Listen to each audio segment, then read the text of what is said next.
everybody, welcome to the video. My name's Lucinda Ewin and we're on the River Tweed today where we will be fishing for summer salmon. So let's have a look at the equipment and what setup I would use and recommend to get the best out of your summer salmon fishing experience. So today I'm using my 14-foot rod, simply because the river here today is quite wide and we're also having a summer spate.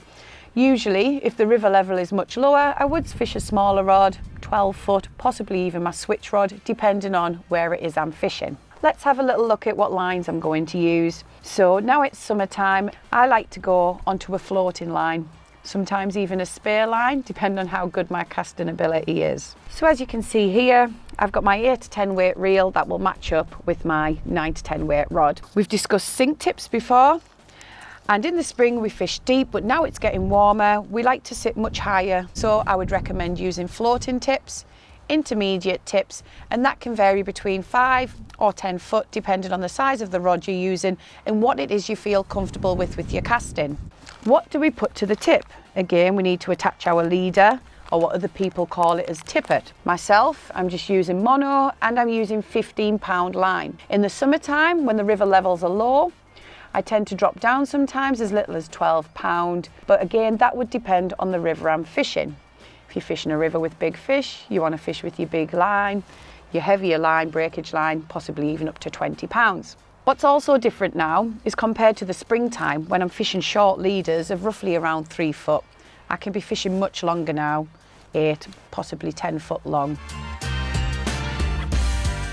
Let's have a look at the flies. In the springtime, we're using these great big heavy tube flies because we want to get down on the bottom. But the water temperature is rising now, so as a general rule, we tend to fish higher in the water. So we've put these big tube flies away, these copper bodies, and we're looking at these flies now. These flies are much smaller, they're much sparser. Colour of the fly, again, depends on which river you're fishing, the clarity of the river, but a good all-rounder, which you'll hear people say time and time again, is the cascade. One fly in particular I do want to cover is a fly called the sunray shadow. This fly is used a little bit differently.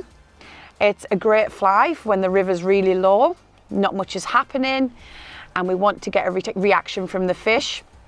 So as you can see, it's got a nice long tail. They come in different colours, but if you're finding you're not having much success and you've fished a fly through a few times, people like to use a sunray, which tends to be cast across the river at 45 and stripped back at different speeds. It can be very deadly on a good day.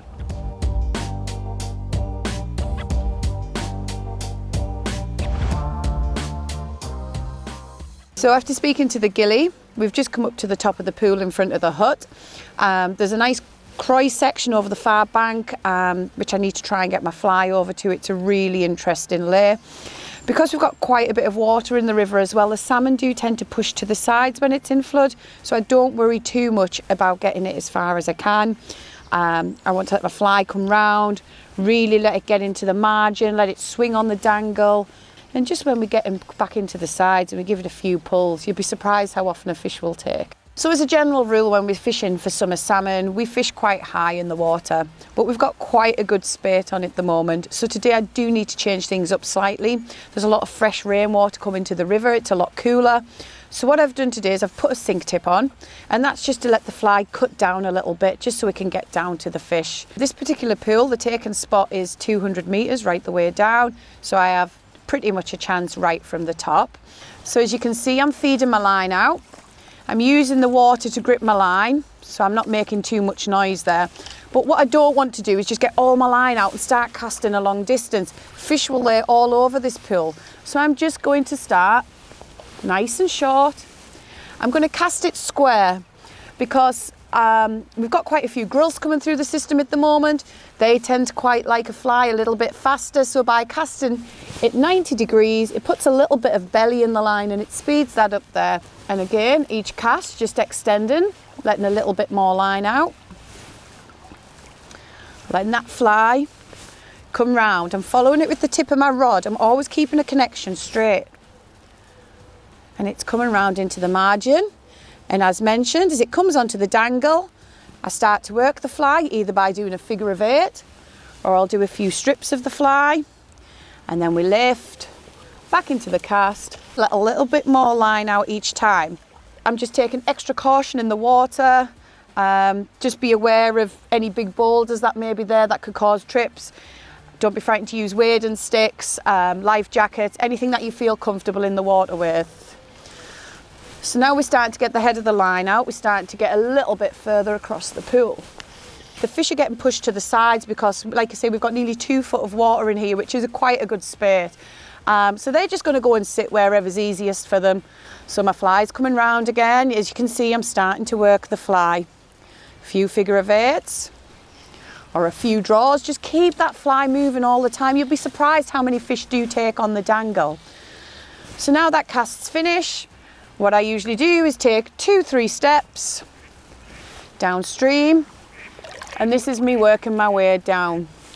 As you can see, I'm roll casting my fly line here, and I wouldn't usually do that on a floating line, but as mentioned, I've got a bit of a heavier tip on, so I don't want that fly line to stick in the water. I need to get it on the surface just so I can get that fly over. There you go. So you can see you've got a nice little belly. That's keeping the fly moving, bringing it round. And as the fly line's coming round, my rod tip's following round. I'm always in connection. Bringing it right into the side. Here we go. I'm going to start working it a little bit now. There we go. The anticipation of not knowing what's going under the water. It could go any second. We don't know. There we go. I'm just, again, a couple of steps. I'm just having to roll cast that onto the surface. And give that a nice circle C. And again, feeding a little bit more line out. It feels so fishy today. Really, I'm expecting something to happen. So now I've got the required amount of line out that I want. It's just a case of repeat the process, casting square, letting your line come round. I do like to mix it up a bit. Sometimes I'll let it swing. I do like to work the fly a lot. And then just work your way down through the pool, a couple of steps at a time, just making sure you're covering it as best as possible. Because I'm fishing quite deep here, I'm having to cast quite high to allow me to get the maximum out of my cast. Usually if you're fishing a bit shallower, you don't need to have your hands as high up in the water as what I'm doing today. Looks like we're just coming over, so I can see some boils in the water, so I imagine there's some big boulders in that middle section there. Hopefully something might be laid either side of that. Come on.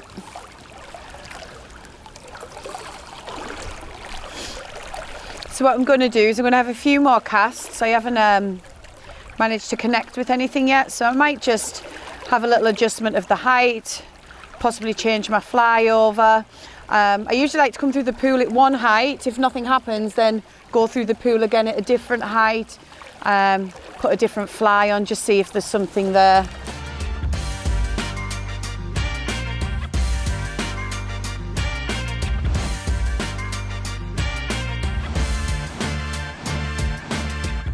So I've just come back up to the top of the pool. I've got my full floating line on now. I've got a 5 inch per second tip on, just a 5 foot one, my leader and a tube fly.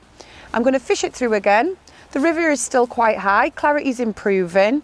With this kind of setup, I am fishing quite high in the water still, probably a foot to a foot and a half under the surface. So as I'm coming down the pool here, I'm just coming to a little deep pocket. So without getting out the water and changing my tip over, I just want to get my fly down a little bit further. So what I'm going to do is, when I cast again this time, is just cast it square, put an upstream mend in, take a few steps downstream, and that just allows that fly to get a little bit further for me. Let's have a go, see if we can.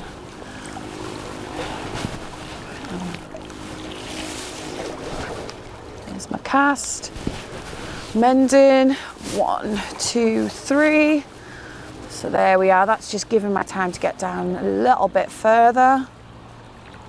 There we go. Now she's fishing. And I'm bringing my rod tip right in. You can see I'm bringing my rod tip right into the bank because I want that fly to come right round into the margin there. Keep it moving. Keeping it moving. I'm figure of 8ing it now. Keep going. Keep going. few draws. There we go. So one thing I do like to pay attention to is what's happening with the water. Although I'm enjoying fishing, it's really important that I stay safe as well, especially when we've got spates on at the moment. We've got quite a few thunderstorms and things. Try and find a marker on the riverbank where you put the stick in the water, or look for some kind of high stone, something that you can just keep an eye on to make sure that river isn't coming up around you. I'm just switching up a little bit. As you can see, I'm pulling my line now and I'm retrieving it. I've put a sunray on, which I'm stripping back just to try and see if there's any residents in there, if there's anything going on. I can try and, it's a good one to stir up the pool, which is why it's used. So I'm just casting that at a 45, just till it's getting on the diagonal, and then some nice long pulls. It's a great fly when you're fishing high and you're pulling it across the surface in low water. If we're not getting a response from the fish, it's great to stir the pool up. I just want to try this, see if it works. You really don't know unless you just get out and try it.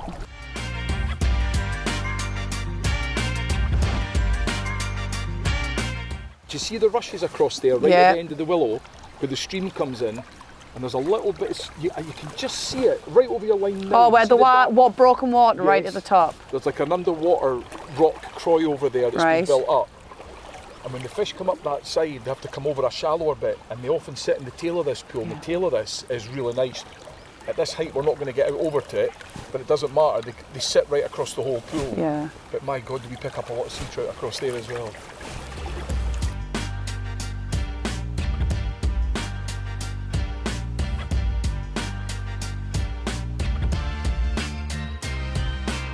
Well, I don't know what to say. I was just stripping with a sunray, which is not something I always do. I just get a bit anxious when playing with the sunray of how well this fish is hooked. So I give it a little clamp when it took, and I've just slackened my drag right down. As long as I've got some connection, is what I don't want to do is have that drag set too hard that I pull the hook out of his mouth. So if you do a hook into a fish, what I do recommend is just trying to stand still. Obviously I'm moving at the moment. I'm just trying to get down beside this fish. But if you are quite new to salmon fishing, just stay in the same spot. Keep your rod tip up. Always keep a connection. And just take your time.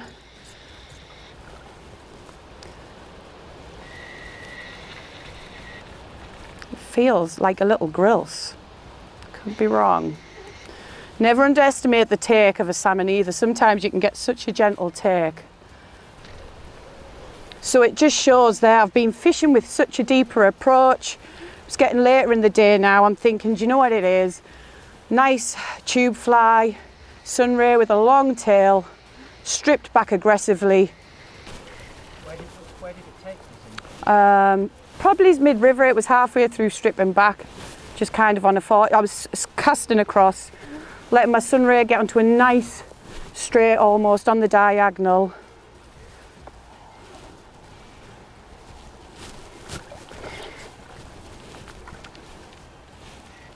Oh, there he is, Brian.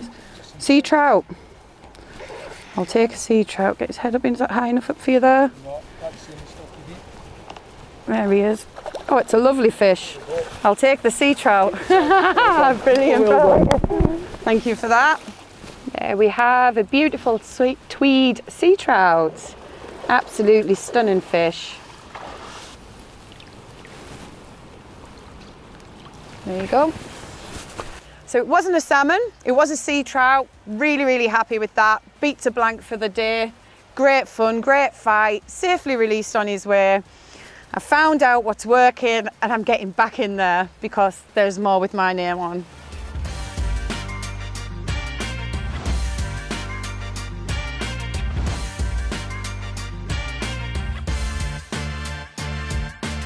So let's look at my top 3 tips for summer salmon fishing. Number 1, be prepared for some early starts and some late finishes. When it gets really hot in the summertime, the fishing tends to be best first thing in the morning or last thing on an evening.